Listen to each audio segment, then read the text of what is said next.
Welcome to Tech Talk Central. We're diving deep into the world of stunning picture and performance today. We are, and we're doing that by taking a really close look at the sources you've shared with us. Yeah, we've got product listings, customer reviews, Yeah. all focused on two specific Samsung 4K TVs from their 2025 lineup. Think of this deep dive as your shortcut, Yeah. getting you informed based only on what these sources actually say. Exactly. Our mission is to unpack the key features, how they supposedly perform, and, importantly, what real users are saying, strictly from the info provided. And we're comparing the 65-inch versions today, the Samsung Crystal UHD U8000F and the Samsung QLED Q7F. Right. Let's jump right in. Okay, let's start with that Samsung Crystal UHD U8000F, the 2025 model. Sources say it's a 65-inch 4K smart TV, kind of positioned as a strong basic model. And they really highlight its crystal processor 4K. That seems to be the thing driving the 3D color mapping and upscaling, getting stuff into 4K. Exactly. It's like the brain for the picture processing. The design gets mentioned too, this metal stream thing with a thin bezel. Plus, standard stuff like Knox security, built-in Alexa, and that endless free content via Samsung TV Plus. And performance-wise, they mentioned motion accelerator. Right, which is meant to predict and smooth out motion between frames for clearer pictures, especially sports, games, up to 60 hertz, the sources say. Okay, 60 hertz. Got it. Now, the customer feedback you dug into. Yeah, for this U8000F, it's got a 4.2 star rating. That's based on 54 ratings in the sources we have. Yeah. Users seem to like the vibrant picture, the functionality. A good value, right? People feel like they're getting a decent deal. They do mention value for money, but... and this is a big but. The feedback gets really interesting here. There are some definite concerns raised. Multiple customers mentioned issues with, physical sturdiness. The sturdiness, what do you mean? Like screens breaking or being damaged easily, sometimes right out of the box, apparently. That's quite concerning. Wow, okay. That's definitely a worry. Anything else? Yeah, another thing popped up in the reviews, audio outputs. One user was really frustrated you can't use TV speakers and headphones at the same time. Oh, why is that? They specifically point out there's no optical audio output anymore, so you have to choose one or the other using HDMI ARC. Bit of a pain if you have older gear. Okay, that's a specific limitation to note. And one more thing, a user mentioned a phishing issue during setup. Just one mention, but still, something flagged.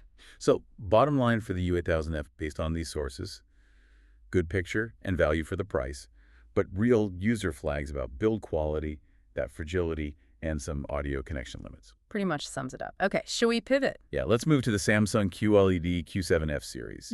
Also 2025, 65-inch. This one steps up to QLED display tech. Right, QLED. So what does that actually mean according to these sources? Well, they highlight quantum dots. These are like nano-sized particles. Okay. And they let the TV show a way wider range of colors.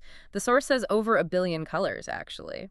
And they stay vibrant even in bright scenes. It's even Pantone certified for accuracy, apparently. Right, so the big push here is richer, more accurate color, maybe better brightness compared to the Crystal UHD. What else is different? You got something called Samsung Vision AI.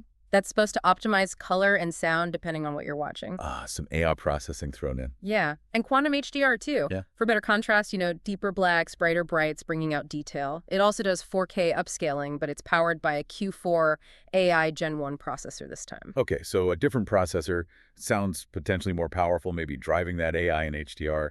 Other features? It has object tracking sound light, OTS light. Tries to make the audio feel more 3D, like it's following the action. And we still get the gaming hub, Knox security, Alexa, Samsung TV Plus, all that stuff's there. Oh, and same 60 hertz refresh rate as the U8000F. Okay, 60 hertz again. Good to know. Right. So let's talk user feedback for this Q7F.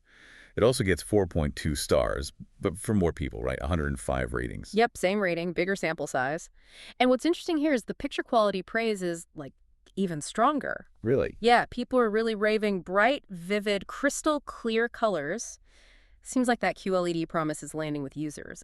Ease of setup gets mentioned a lot, too. Oh, yeah. How so? One user specifically loved that the stands needed no tools. Just a small thing, but people notice. And app speed, big positive. Like navigating menus and stuff. Exactly. Users report basically 0 delay or lag. Very snappy. And like the other model, people see it as good value. Okay, so great picture, easy setup, fast smart features, good value. Sounds pretty good. What are the catches? Any downsides in the Q7F sources? Yes, there are definitely caveats mentioned. While the picture gets praised, there's mixed feedback on sound quality and the general build quality feel. Mixed how? Well, and this is quite specific. One reviewer had a really bad time with vignetting, dark edges on the screen, and they apparently went through multiple replacements with the same issue. Wow, multiple TVs with the same defect for one person. That's not ideal. No, definitely not. Another user mentioned it's maybe not the best in really bright daylight or if you're watching from, like, way off to the side, extreme angles.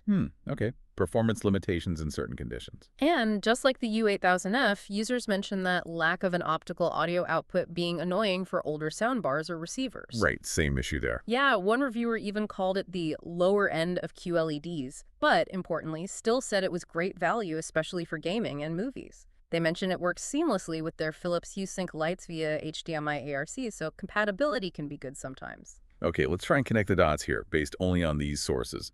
Two 2025 65-inch Samsung 4Ks, both 4.2 stars, both get praise for picture and value, both have loads of smart features, security, free content. Right.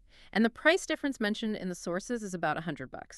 Around $498 for the U8000F versus $598 for the Q7F, give or take. So the main technical difference highlighted is that display tech, Crystal UHD versus QLED. Exactly.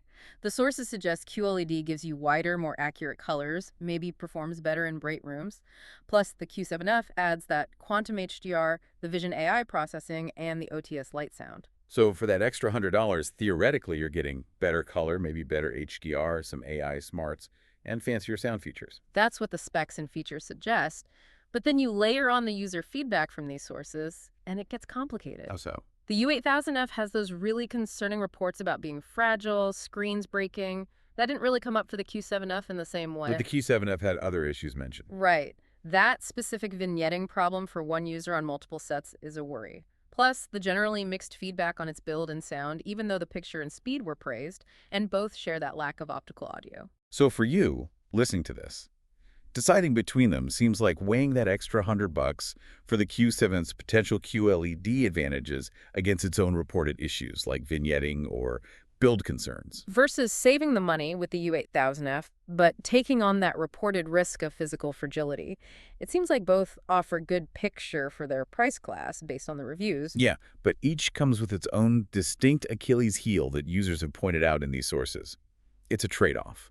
And that pretty much wraps up our deep dive into what these specific sources say about these two Samsung TVs. We really hope this breakdown gives you a clearer perspective, focusing just on their features, performance, and what actual users are reporting in the feedback we looked at. To find the latest prices and deals, definitely check out the links we put in the description below. And, thinking about this, based on these user experiences, the U8000F's fragility versus the Q7F's display uniformity issues for some, does the promise of stunning picture at these, more budget-friendly price points inherently come with a compromise somewhere else, maybe build or quality control, according to these sources anyway? That's definitely something to think about, a potential trade-off reality. Indeed. And if you found this deep dive helpful, please do subscribe to Tech Talk Central for more explorations just like this one.